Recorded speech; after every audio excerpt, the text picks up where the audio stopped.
মায়েদের জন্য বলবো, মা গো মা, তুমি যদি ভালো হও তোমার সন্তান ভালো হবে, ঠিক না ঠিক? ও মা, তোমার পেটটা পবিত্র করো, তোমার মুখটাকে পবিত্র করো। নবী আমার বলছে কিয়ামতের দিন আমি মিরাজে গিয়ে দেখলাম কিয়ামতের ময়দানে যে ঘটনা ঘটবে আমি দেখে আসলাম। মিরাজে গিয়ে জাহান্নামের ভিতরে অধিকাংশ মেয়ে মানুষ, অধিকাংশ। সাহাবারা বললেন, আমি জিজ্ঞাসা করবো জিবরিল, জাহান্নামের ভিতরে পুরুষের চাইতে মহিলা বেশি কেন? জিবরিল বললেন, ওগো নবীজি, এই মহিলারা স্বামীতে সন্তুষ্ট ছিল না, স্বামীর অবমাননায় টিটকারি মেরেছে, স্বামীর বিরুদ্ধে কথা বলেছে, স্বামীর নিয়ামতকে স্বীকার করে নাই। হঠাৎ করে কোনো সময় যদি কোনো কিছু অভাব হয়েছে বা কোনো একটা গালমন্দ খেয়েছে, মুহূর্তের মধ্যে বলেছে এই লোকটার সাথে বিয়ে হয় আমার জীবনটাই পায়লা হয়ে গেছে, বলে কি বলে না? আমার জীবনে সুখ পেলাম না, শান্তি পেলাম না। এইভাবে তারা স্বামীকে মুছে ফেলে দেয়। এই স্বামীর সাথে বেঈমানি করার কারণে আল্লাহ তাদেরকে জাহান্নামে দিয়েছে। আর 2 নম্বর হলো, মেয়েরা 2 দল একত্র হলে একজন আর একজনের সঙ্গে ভালো কথাবার্তা খালি গীবত করে কি করে না? জোরে খান। ওই ওর বিরুদ্ধে কয়, ওই আরেকজনের বিরুদ্ধে বলে, এইভাবে তাদের গল্প স্বল্প চলে। এগুলো নানান ধরনের অপরাধের মাধ্যমে তারা কলঙ্কিত হয়ে জাহান্নামে হয়ে গেছে। ও মা গো, মুখটাকে পবিত্র করো। নবী আমার বলছেন, তোমার লজ্জাস্থান এবং তোমার জবান, যখন কয়টা জিনিস, তোমার লজ্জাস্থান আর এবং তোমার জবান, এই 2টা জিনিসকে যদি পবিত্র রাখতে পারো, কিভাবে রাখবে? তোমার লজ্জাস্থান, তোমার যৌন শক্তি শুধু স্বামীরা ছাড়া কাউকে দিবে না। আর তোমার এই মুখটাকে পবিত্র করার মানে হলো এই মুখ দিয়ে কারো গীবত করবে না, এ মুখ দিয়ে মানুষের কল্যাণ কামনা করবে, মানুষের ভালোর জন্য দোয়া করবে, এ মুখে সবসময় কোরআন হাদিস পড়বে, দোয়া দরুদ পড়বে, জিকির আজকার করবে, তাসবিহ তাহলিল করবে। রে মাগো, এইভাবে করে যদি মুখটাকে ভালো রাখতে পারো, অশ্লীল কথা না বলো, এই 2টা জিনিস যারা পবিত্র করতে পারবে রে মা, বিশ্বনবী বলেন ওই পুরুষ বা মহিলার জন্য আমি জান্নাতে যাওয়ার জামিন হয়ে গেলাম। ভাইরা আমার, আরেকটা আওয়াজ করব। মহিলারা, এক মহিলা সাহাবী এসে বললেন, ওগো নবীজি, আমার স্বামী বড় কৃপণ, আমার স্বামী বড় কৃপণ, সহজে কারো জন্য কিছু খরচ করার দানও করে না। কিন্তু আমি যখন ইসলামের কোনো কাজ পাই, ইসলামের নামে যখনই কোনো কাজ পাই, তখন আমার স্বামীর সংসারে গোপনে চুরি করে কিছু দান করে দেই। এদিকে আমার চুরি কেসের কোনো মামলা হবে কিনা স্বামী জানে না, কিন্তু গোপনে দেই। এরকম মহিলা আছে না? আজকে শুনলাম আমার আদমদিঘিতে সকালবেলা চা খাওয়ার সময় আমাকে বলতেছে, হুজুর, আমার স্ত্রী আমাকে না বলেই দান করে, আমি জানি না দান করে ফেলাই, এটা কি হবে? আমি তাকে বললাম, বিশ্বনবী বলেছেন, ও মহিলা, শোনো শোনো, কোন মহিলা যদি তার স্বামীর সংসার থেকে স্বামীকে না বলে ইসলামের জন্য খরচ করে, কার জন্য? জোরে কর। এই দানের জন্য ডবল সওয়াব হবে। যে পরিমাণ দান করেছে সেই পরিমাণ দানের সওয়াব ওই মহিলা পাবে। ওই পরিমাণ দানের আরো অতিরিক্ত সওয়াব আল্লাহ স্বামীর আমলনামায় দিয়ে দিবে। এই মহিলাটা ডবল কাজ করলো, নিজেও বাঁচলো, স্বামীকেও বাঁচালো। জোরে কর। নিজেও বাঁচলো, স্বামীকেও বাঁচালো। স্বামীর সম্পত্তি দান করেছে গোপনে, গোপনে দান করার কারণে স্বামী জানে না, তার আমলনামা দানের সব লেখা হচ্ছে। কিয়ামতের দিন এই স্বামী যখন উঠবে, দেখবো অসংখ্য দানের পাহাড় তার আমলনামার মধ্যে। অবাক হয়ে জিজ্ঞাসা করবো, আল্লাহর ফেরেশতারা, বলো বলো, আমি জীবনে তো দান খারাপ করি, আমি ছিলাম কৃপণ, কিন্তু এতগুলো দানের সব কিভাবে লেখা হলো? তখন বলবে, আমলনামা পড়ে দেখো, বর্ণনা লেখাই আছে। দেখবে পরে যে তার স্ত্রী গোপনে গোপনে দান করতো, তাকে না বলেই গোপনে গোপনে দান করতো, না বলে আল্লাহ পাক তার দানটাকে 2 ভাগে ভাগ করেছে। মানে ওই একটা সওয়াব 2 ভাগ নামক একটা দান হলো 1 লক্ষ সওয়াব হলো, 1 লক্ষ সওয়াব মহিলা পাবে। আর ওই সম্পদের মালিক হিসেবে স্বামী 1 লাখ সওয়াব পাবে। তোমার স্ত্রীর কারণে তোমার দানের পাহাড় রচনা হয়ে গেছে। তখন আল্লাহ নবীর কাছে ওই মহিলারা বলল, এমন প্রত্যেকটা মহিলা এবং স্বামী ভাগ্যবান যেই স্বামীর স্ত্রীরা গোপনে গোপনে স্বামীর সম্পদ ইসলামের নামে খরচ করে, তারা ভাগ্যবান কিনা? জোরে কন, আরো জোরে কন, ভাগ্যবান কিনা? ভাইরা আমার, সেই জন্য আপনাদের কাছে আবেদন করি, ইসলামী সমাজ কল্যাণ পরিষদ, ইসলামী সমাজ তাই আবার কল্যাণ, অর্থাৎ এমন একটা সমাজ আমরা তৈরি করব, ইসলামী সমাজটা একটা কল্যাণকর সমাজ। এই সমাজ তৈরি করার জন্য কিছু যুবক ঐক্যবদ্ধ হয়েছে, হাজার হাজার লক্ষ টাকা খরচ করে একটা তাফসীর মাহফিল করেছে। এই তাফসীর মাহফিল ওদের টাকার সাথে আপনারা নিজেরা সংযুক্ত হতে রাজি আছেন কিনা? মায়েদের কাছে আমার আবেদন হলো, ইসলামের জন্য আজকে তাফসীর মাহফিল সবচেয়ে বড় সমাজের কাজ, সবচেয়ে বড় কল্যাণের কাজ। এই সমাজ কল্যাণের জন্য গো মরণের আগে আপনারা কিছু খরচ করে যান, কিছু দান করে যান, সন্তানের নামে, স্বামীর নামে, আপনার শাশুড়ির নামে বা মায়ের বাপের নামে, বা আপনার পরিবারের জন্য, নিজের জন্য, বরকতের আশায়, রহমতের আশায়, হেদায়েতের আশায় আল্লাহর ব্যাংকে কিছু জমা দিয়ে যান।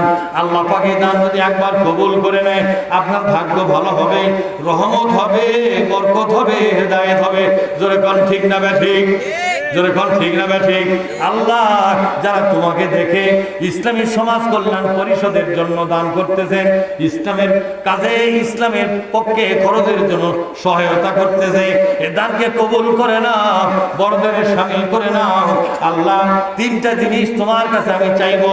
একটা হলো দানকারীদের জন্য তোমার রহমতের দুয়ারটা খুলে দাও, দানকারীদের জন্য তোমার বরকতের দুয়ারটা খুলে দাও, দানকারীদের জন্য তোমার হেদায়েতের দরজাটা খুলে দাও। আল্লাহুম্মা আমিন। আরো জোরে বলেন আল্লাহুম্মা আমিন। আমার আবেদন হলো শিরক মুক্ত জীবন যাপন করা লাগবে কিনা। এক নম্বর কথা, শিরক মুক্ত জীবন যাপন করতে গেলে ঈমান আনতে হবে, তাগুত মুক্ত। কি মুক্ত? জোরে কর। যা আছে তাগুত আপনার জীবনে, তাদের সাথে সম্পর্ক বিচ্ছিন্ন করে দিতে হবে। এই বিচ্ছিন্ন করে দেওয়ার হুকুম কে দিয়েছে? আরো জোরে কর, কে দিয়েছে? এখন আছে বাংলাদেশে কোরআন কায়েমের জন্য যারা চেষ্টা করবে না, তারা যাবে কোথায়? আল্লাহ কোরআন শরীফে বলেছে, যারা নাকি নিজের মাতৃভূমিতে, আমাদের মাতৃভূমির নাম কি? বাংলাদেশ। যেরকম আপনাদের, আমাদের সবার মাতৃভূমির নাম কি? বাংলাদেশ আমাদের জন্মস্থান, এটা আমাদের ঠিকানা। এই বাংলাদেশটা তৈরি করেছেন কে? এটা কি কোন দুনিয়ার নেতা তৈরি করেছে? কোন দলের সৃষ্টি করা বাংলাদেশ? না না, কোন দল, কোন নেতা বাংলাদেশ একটা পাতাও তৈরি করে নাই, এক মুষ্টি মাটিও তৈরি করে নাই, এই বাংলাদেশের একটা বৃক্ষ, লতা, ঘাস তৈরি করে নাই। সবগুলো জিনিসের স্রষ্টাকে, যেরকম সবগুলো স্রষ্টাকে। সুতরাং এই বাংলাদেশে কোরআন কায়েমের আন্দোলন যারা করবে তারা তো বেঁচে গেল, আর যারা করবে না গো, আল্লাহ পাক তাদের ব্যাপারে সূরা তওবার মধ্যে বলেছেন, 9 নম্বর সূরা তওবার মধ্যে আল্লাহ বলেছেন, ইল্লা তানফিরু, বলেন ইল্লা তানফিরু ইউআযিবুকুম আযাবান আলীমা ওয়া ইস্তাবদিল কওমান গায়রাকুম ফালা তাদুররুহু শাইআ। কার কথা জোরে কোন? আল্লাহ বলছে, তোমরা যদি কোরআন কায়েমের আন্দোলনে বের না হও, যত ইবাদত করো রে আল্লাহর বান্দা, তোমাদের ইবাদত সহই তোমরা জাহান্নামী হবে। কি হবে জোরে কোন? তোমরা জাহান্নামী হবে। অনেক লোক মনে করে মোনাজাতের আগে এই আয়াতটা আমার শেষ আয়াত, এটা হলো আখেরি হিদায়াতি কথা। আল্লাহ পাক বলছেন, তোমরা কি মনে করেছো তোমরা 5 ওয়াক্ত নামাজি, নামাজের বেলায় তোমরা পাকা নামাজি, রোজার বেলায় তোমরা পাকা রোজাদার, হজের বেলায় তোমরা পাকা হাজি, তোমরা দানকারীর বেলায় পাকা দানবী, জিকির আজকারের বেলায় পাকা জিকিরকারী, এরকম লোক আছে না নাই? জোরে কর। তোমরা তাহাজ্জুদের নামাজে পাকা তাহাজ্জুদকারী, তোমরা সব সময় ভালো অবস্থায় থাকো, পবিত্র অবস্থায় থাকো রে। কিন্তু বলো বলো, এতটুকু ইবাদত দিয়ে তোমরা জান্নাতে যাবে, বলেন তো জান্নাতের মালিকটাকে? ওই মালিক বলতেছে, বান্দারে শোনো শোনো, আমা হাসিবিতুম আনতা দুখুলুল জান্নাতা, তোমরা কি মনে করেছো জান্নাতে যাবা? ওয়ালাম্মা ইয়ালামিল্লাহুল লাযিনা জাহাদু মিনকুম ওয়া ইয়ালামাস সাবিরিন, যতক্ষণ পর্যন্ত জিহাদের ময়দানে তোমাকে পাওয়া না যাবে, ততক্ষণ পর্যন্ত তোমাকে জান্নাতে আমি আল্লাহ ঢুকতে দেব না। কে বলছেন? আচ্ছা, আল্লাহ যদি বলে আমি আমার জান্নাতে ঢুকতে দেব না, কার সুপারিশে ঢুকবেন? কথা কয় না। আল্লাহ যদি বলে আমার জান্নাতে আমি ওদেরকে ঢুকতে দেব না, ওরা বলবো আল্লাহ আমাদের নামাজ আছে, হ্যাঁ ঠিক আছে, রোজা আছে ঠিক আছে, বাপ মায়ের সেবা আছে ঠিক আছে, সব ইবাদত পাকা ভাবে করেছি, শুধু জিহাদটা করি নাই। জোরে কি করে নাই? শুধু জিহাদটা করে নাই। আল্লাহ বলছে, যাদের আমল নামার ভিতরে জিহাদ পাওয়া যাবে না। কি পাওয়া যাবে না? জোরে কর। জিহাদ পাওয়া যাবে না। তাহলে একটা প্রশ্ন করি বাজান, আপনার গ্রামে 500 জন লোক জুমার নামাজ পড়ে, ইমাম মুয়াজ্জিন থেকে শুরু করে সবাই কি কোরআন কায়েমের আন্দোলন করে?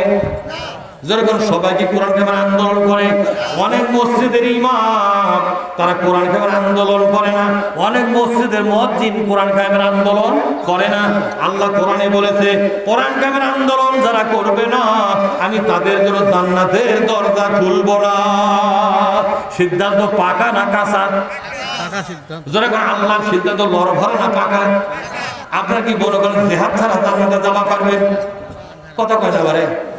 আল্লাহ বলছে জিহাদ ছাড়া আমার জান্নাতে যেতে সব ইবাদত আছে রে, সব ইবাদত আছে, নামাজ আছে, দাড়ি আছে, টুপি আছে, জুব্বা আছে, হাজি গামছা আছে, জেকেরে ফেকেরে চলে, এরকম লোক আছে না নাই? এমনকি তাহাজ্জুদের নামাজ পড়ে, ইশরাকের নামাজ পড়ে, সাস্তের নামাজ পড়ে, সব আমল ঠিক আছে, শুধু কোরআনকে বিজয়ী করার জন্য আন্দোলন নাই, জিহাদ নাই। জিহাদ মানে হলো আল্লাহর কোরআনকে বিজয়ী করার জন্য সর্বাত্মক চেষ্টা করা, তাকে বলা হয় জিহাদ। এই জিহাদ যদি আপনি না করেন জান্নাতের দরজা আপনার জন্য খুলবে না। এই সিদ্ধান্ত কি হুজুরদের না আল্লাহর? এই কথা বলেন না, এই সিদ্ধান্ত হুজুরদের না আল্লাহর? আল্লাহ বলছে আমার জিহাদটাকে দেখাও, তারপরে জান্নাতে যাও। জিহাদ নাই তো তোমার জান্নাতে নাই। ঠিক না? ঠিক।